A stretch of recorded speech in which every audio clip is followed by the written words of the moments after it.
আসসালামু আলাইকুম। প্রধানমন্ত্রীর জরুরি বৈঠক, আন্দোলনের সমন্বয়কদের সঙ্গে বসতে চায় আওয়ামী লীগ। আসলে সরকার একেবারে পুরো দিশেহারা এবং এলোমেলো অবস্থা। পথ খুঁজে পাচ্ছে না যে কিভাবে এই পরিস্থিতি থেকে তারা বাঁচতে পারবে। তো সেই কারণেই এখন তারা মনে করছে যদি সমন্বয়কদের সঙ্গে আলোচনা করে যদি বিষয়টা প্রলম্বিত করা যায়, স্থগিত করা যায়। কিন্তু আমি জানি না এটার ভবিষ্যৎ কি, তবে আমি মনে করি যে খুব টু লেট।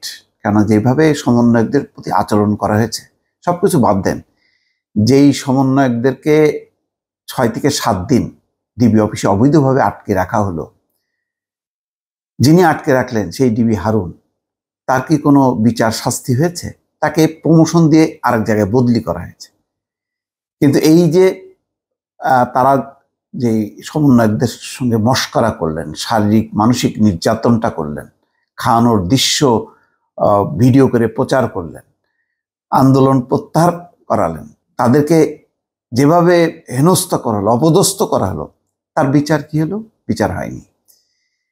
তারপরে নাহিদ ইসলামকে যে পরিমাণ রক্তাক্ত করা হলো, সারা শরীর দগদগে দাগ দেখা গেল, কারা তাকে উঠিয়ে নিল?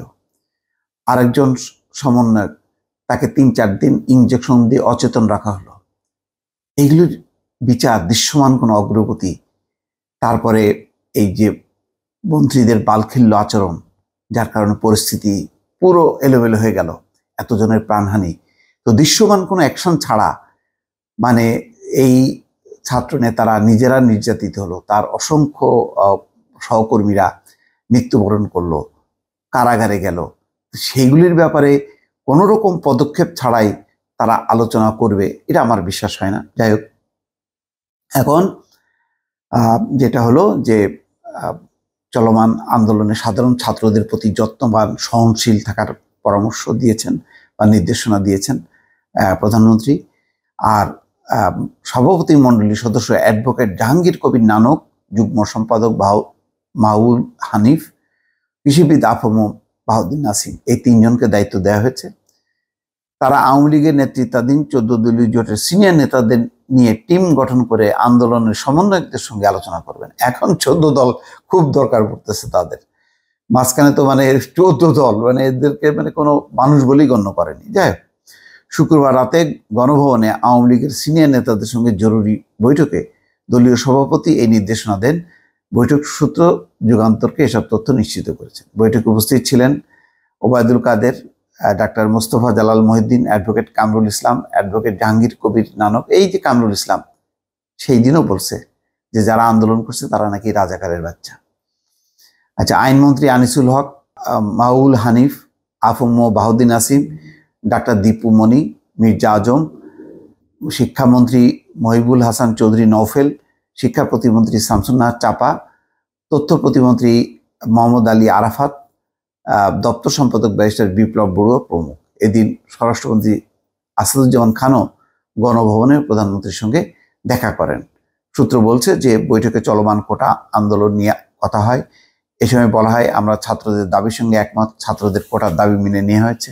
হতাহতদের ঘটনায় গঠন করে দেয়া হয়েছে বিচার বিভাগীয় তদন্ত কমিটি। তারপরও তারা আন্দোলন করুক। এই আন্দোলনে তৃতীয় পক্ষ ছাত্রদেরকে ব্যবহার করে সুবিধা আদায়ের চেষ্টা করবে, কিন্তু আমাদের সবাইকে ধৈর্য ধারণ করতে হবে। দলের কেউ যেন ছাত্রদের প্রতি অন্যায় না করে সেজন্য সতর্ক থাকার নির্দেশ দেন আওয়ামী লীগ সভাপতি।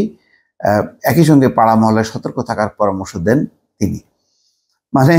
তার মানে হচ্ছে যে ইতিমধ্যে কেউ কেউ যে আক্রমণ করেছে, নির্যাতন করেছে, মাস্তানি করার চেষ্টা করেছে, এটা স্বীকার করছেন এবং এটা যাতে না করা হয়, তার এতদিন করেছে।